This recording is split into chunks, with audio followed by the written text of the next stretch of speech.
Hey, it's Kat from Fit Kitty Tries, and today I'm going to tackle another Canva tutorial. I'm actually going to do this in live time. So I had a video request come in for a design tutorial where basically she wanted to create a item with a photo that a family member had given her, but instead of just like pasting the rectangular photo on there and then having like a white background if it's a t-shirt or whatever, she wanted to actually cut the people out and kind of blur the edges and stuff. So we're going to try and do that in Canva today. If you're not subscribed already, make sure you subscribe to my channel. I do a lot of Canva tutorials. I love getting video requests from you for Canva tutorials, specifically for print-on-demand items, because I've done that. I have a print-on-demand store. But I also talk about just in general being a Canadian entrepreneur and what it's like to own and run multiple businesses so that I can work for myself and sustain myself living in Vancouver. Okay, so I'm going to start with a photo from Canva of this guy and his son here. So first of all, when we get photos from family members or whatever, you don't often notice, but like parts of them are cut off. For example, this is like a more realistic version of what somebody might send you, is a photo like this, which looks great, except for when you remove the background, which is going to be the first step, we're missing like all of this guy's hair here. So I'm going to tackle one of these Canva stock photos that is a little bit higher quality first, and then I'll see if I can replicate it and do it in this one because this one's going to be a little bit more difficult to do than this one. So basically the first step here is this guy's head is cut off. So what we're going to do is we're going to go to edit, and I love these magic tools here like that Canva has gone. It saved me from using Photoshop or Photopea. We're going to use the magic expand tool to basically expand the photo upwards so that we've got the rest of this guy's head in this image. So you can just drag and click magic expand. So it usually gives you a few options, but generally the first option works really well. If you want to just see what this looks like. I actually like that one. But again, they're all pretty good here. So let's just click done here. So we've got this photo now that we're ready to cut out from the background so that people can put it on a shirt. So we're going to go background remover, very simple here. Just get rid of the background. And there we go. So we've got them cut out here, but what we want to create is a little bit of a silhouette that's kind of blurred around them. So it doesn't look like we literally just cut them out. So again, I'm going to go to my edit tools, and this time I'm going to try with the shadow feature here. So let's go with glow. So this kind of already is achieving the effect that I think this person is looking for. We'll create a bigger glow around them, and then we'll really blur it out.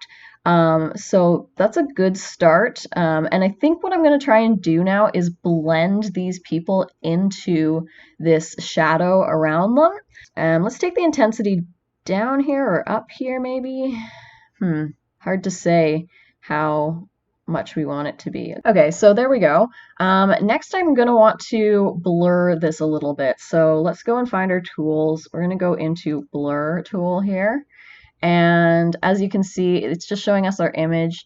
I'm going to take the intensity way down so that it's not like really intense when I hit blur. Yeah, see, I like that as opposed to if the intensity were really intense, it maybe, let's see what they mean by intensity. Okay, yeah, so a little more aggressive of a blur. So let's undo both of those. All right, so I'm going to set the intensity down again and get going with my blur tool. The only thing about using this blur tool right here is we can't see the shadow that I already applied, so I don't even know how good of a job I'm doing at blurring. So I'm just going to exit out of this here and take a look. I mean, that's definitely softer than like this per se, but I think what I should actually do is blur it first, then apply the shadow and try and get a shadow that kind of suits better with the blur. Oh dear, that doesn't look good. Maybe, yeah, let's try again. Let's try blurring first. All right, so I'm going to go ahead and blur all around. Okay, so I've gone ahead and added that blur. As you can see already, this makes it a lot softer, which honestly might just do the trick, you know, for how the requester wanted it. But let's see if we can add that shadow and blend this blur a little more. So what we'll do is try and use that glow option here, just blend it a little better. All right. And now we can go down to our settings. Yeah, take the intensity down, maybe blur the amount a little bit more, play with the size. Okay, so this is how it looks now that I've applied that blur. And this is really not a bad look if I was to put it on a t-shirt. Obviously this bottom part here is pretty harsh, so I'm going to blend that out again by using the blur tool. I might also just want to remove some of this. So I'm going to go to background remover. This is okay here. This part though, I just want to see if I can kind of round out the edges a little better here. Maybe just make it seem a little bit more natural. Okay, now I'll go back to the blur and blur out those parts I removed. So I think I'll just start by removing all the blur around where I sort of cut out.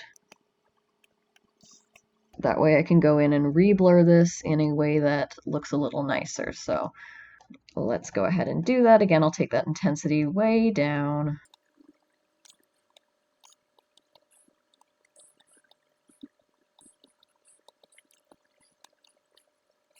All right, let's take a look. Okay, so this is how it's currently looking here.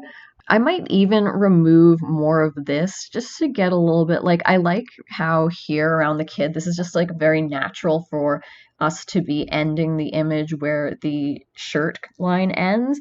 As for this one, I don't know, like, if I should just round it out here. Let's try that.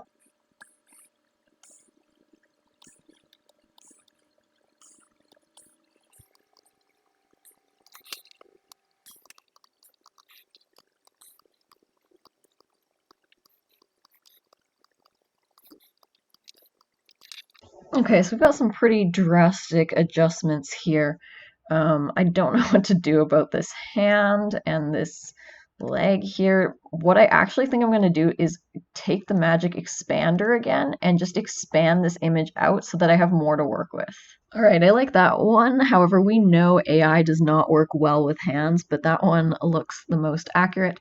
So now I'm going to see if I can add back the background and find a nice natural way to cut this out. Okay, so I've gone ahead and kind of erased around where it seems most natural by using the lines and stuff, so I'm going to go ahead and get into the blur for the other parts here.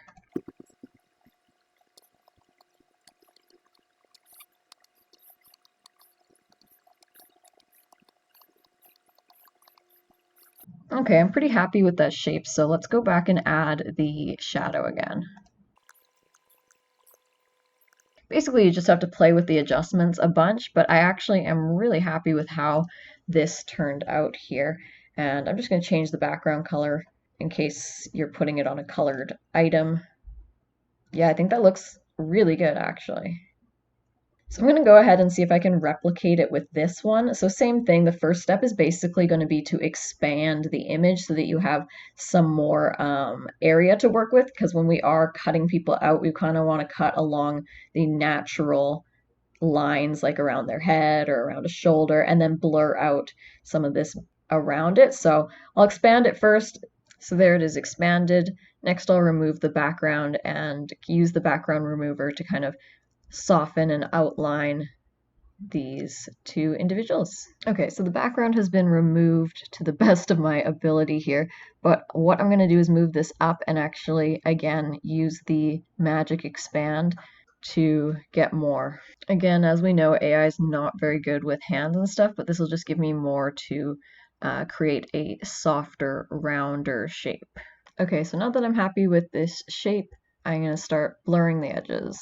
Okay, so I've applied the blur now, and the last step is to add a shadow. So here's it with the shadow applied, and then I'm going to go and make some minor adjustments to blend this in better. So you can play with the settings to get your desired effect with the shadow, if you want it a little bit bigger or darker, and here it is. What do you think?